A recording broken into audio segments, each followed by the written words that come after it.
Bismillahirrahmanirrahim. Saya punya masalah.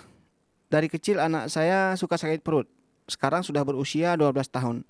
Dan masih suka sakit perut atau mual setelah makan sesuatu. Pernah dibilang ini masalah pencernaan.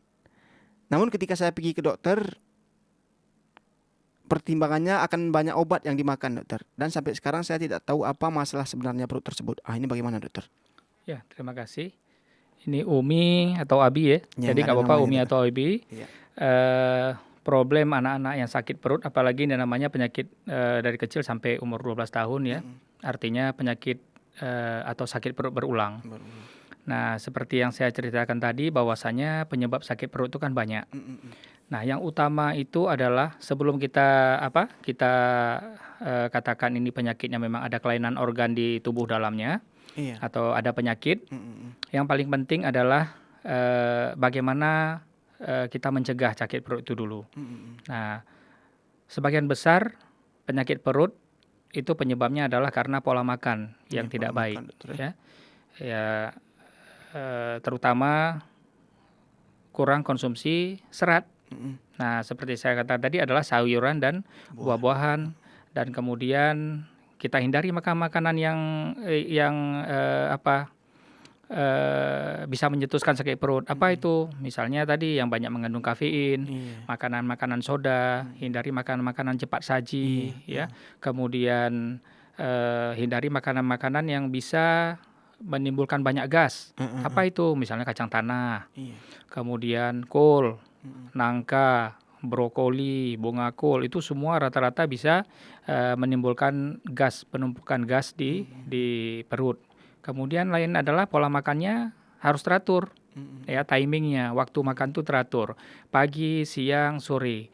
Nah, misalnya pagi jam 7, siang jam 2 misalnya, sore atau malam terserah mau jam berapa, misalnya jam 5 sore atau jam 6 sore, itu tetap. Kenapa? Sirkadian itu udah terbaca oleh otak kita, oleh pemikiran kita, ya, oleh pikiran kita, sehingga pada saat masuk makanan ke dalam perut, untuk mencernanya mulai dari mulut sampai dengan lambung akan mengeluarkan asam lambung. Tujuannya adalah untuk menghancurkan makanan. Tetapi setelah kita makan, misalnya selama ini teratur, misalnya pagi, siang, malam, pagi, siang, malam. Nah, tapi ada beberapa saat kita tidak teratur. Apakah mungkin karena kesibukan, si anak kita tidak bisa kita sulang, misalnya makannya dia masih mau disulang, tapi tidak tepat waktunya, yang seharusnya dia makan siang jam 2, ternyata hari ini jam 3, besok jam 1, lusanya jam 4, lusanya lagi jam 2, jadi nggak teratur, jadi bingung nih, lambung juga bingung. Ya, jadi otak kita juga bingung bagaimana caranya si asam lambung itu bisa dikeluarkan untuk bisa menghancurkan makanan. Nah, sehingga begitu pada saat dia misalnya jam 6 dia makan, jam 6 sore atau jam 2 siang dia makan, itu asam lambung keluar, pada satu saat dia tidak ada makanan, tetapi asam lambung tetap dikeluarkan gitu. Nah, sementara tidak ada makanan, dia akan lama-kelamaan akan mengiritasi atau merusak dinding-dinding atau mukosa lambung. Karena salah satu penyebab sakit perut juga tadi adalah adanya peningkatan gas dan asam lambung, ya, atau kerusakan dinding lambung. Nah, lama-kelamaan apabila ini terus berlangsung, ya, akan menyebabkan terjadinya, karena iritasi terus dinding lambung, akan timbullah perlukaan. Nah, setelah perlukaan akan timbul namanya ulkus. Nah, kalau ulkus ini susah sekali sembuhnya. Susah sekali. Ulkus itu luka yang lama, ya, sudah berlubang dia. Nah, jadi ini sulit sekali disembuhkan. Nah, tapi saya lihat, menurut saya dari pertanyaan dari Umi atau Abi, bahwasanya anaknya masih sakit berulang dan kemudian masih aktif, saya tetap menyarankan adalah perbaiki pola makan. Makan yang teratur. Waktunya pagi, siang, malam. Kadang-kadang pagi waktu sekolah nggak mau makan. Iya, betul. Ya, apalagi sekarang sistem daring, nggak sekolah. Jadi makannya bisa jam 10, makan paginya. Biasa jam 7, sekarang udah jam 10, jam 9, tergantung bangun tidurnya. Nah, setelah salat subuh biasa tidur lagi anak-anak. Nah, bangunnya jam 9. Nah, selama sekolah dulu kan dia bangunnya jam 7. Nah, jadi ini pola makan, ya. Pola makan yang teratur, timingnya maksud saya. Kemudian tetap konsumsi nasi sebagai sumber kalori, karbohidrat, dan kemudian protein, ya, kemudian serat, sayur-sayuran. Coba biasakan dulu makan sayur, Insya Allah mudah-mudahan dalam 1 minggu ini aja. Saya nggak memberikan menggaransi lama. Tidak menganjurkan lama sampai 1-2 minggu atau 3 minggu. 1 minggu aja coba usahakan sayur. Ya, makan sayur, tentunya sayur yang bening ya. Sayur bening, jangan yang berbumbu atau pecal. Kenapa? Karena kalau pecal itu ada kacangnya, juga akan menimbulkan gas. Jadi sayur bening dulu. Apakah bayam ataupun kangkung ya, ataupun lalapan ya. Nah, pokoknya sayur dan kemudian diseling buah-buahan. Buah-buahan pun jangan yang asam-asam, jeruk, anggur jangan. Ya, di satu sisi mahal maksudnya. Bagus yang mudah-mudah aja, pisang, pepaya ya. Murah Nah, kalau mau meriah, ya murah meriah. Atau kalau memang ada sedikit biaya kita mau pil atau apel is okay, boleh. Nah, jadi pola makan ya, kemudian komposisi makanan itu harus ada serat. Dan kemudian hindari makanan-makanan atau minuman yang berkarbonas, yang bersoda maksudnya Bu. Apakah itu ya minum-minum bersoda lah, ya minuman-minuman kaleng, minuman-minuman botol, kita hindari dulu. Berikan dia teh seperti saya katakan tadi, terutama teh yang tidak mengandung kafein.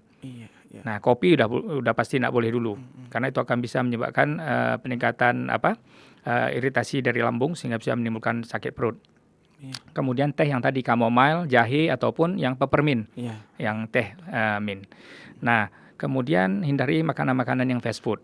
Terutama mie bungkus ya, atau mie yang dijual-jual juga kita hindari dulu. Makanan-makanan berbumbu pedas, kadang-kadang anak-anak ini juga umur 7 tahun udah kita kasih cabai. Nah, itu juga bisa menyebabkan terjadinya sakit perut.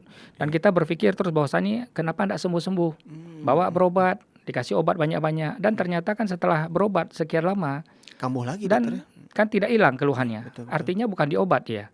Nah, artinya adalah yang tadi itu sangat penting sekali. Perbaiki pola makan, ya, makanan teratur, makanan serat, hindari minuman yang berkarbonas, yang mengandung kafein, konsumsi teh yang tidak mengandung kafein, teh chamomile atau peppermint atau teh jahe. Nah, bagus sekali tuh. Teh jahe juga akan menetralkan asam lambung. Nah, kemudian hindari makanan-makanan yang bergas, nangka, kol, brokoli, kacang tanah dan lain sebagainya. Nah, kemudian ada makanan-makanan yang alergi mungkin. Apakah telur yang kita nggak tahu? Apakah telur mungkin setelah makan telur kok mual? Mungkin dia alergi dengan telur, atau alergi dengan udang, atau seafood, atau alergi dengan ayam. Nah, jadi kita harus tahu dulu nih, makan apa, siap makan dia mual ya.